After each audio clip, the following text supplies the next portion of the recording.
Jadi saya punya pengalaman seorang guru besar, profesor ya di Indonesia. Telepon, Pak Norman, boleh nggak saya konsultasi jam 1 malam? Dia bilang boleh. Besok boleh, gitu kan. Ini udah jam 1 malam. Justru saya perlu besok pagi, saya sudah siap setelah konsultasi. Saya menghadapi masalah besok pagi. Keluar saya jam 1 malam, jumpain dia.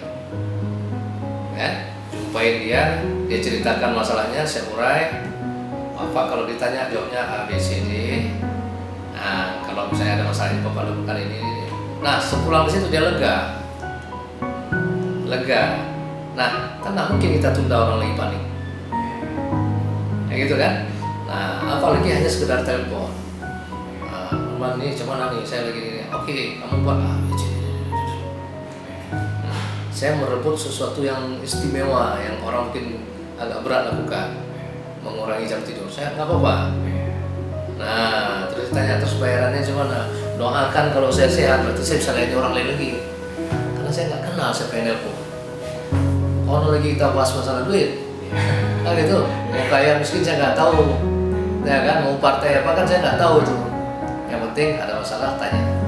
Yang bisa saya jawab saya jawab. Insya Allah semuanya terjawab. Kayak gitu.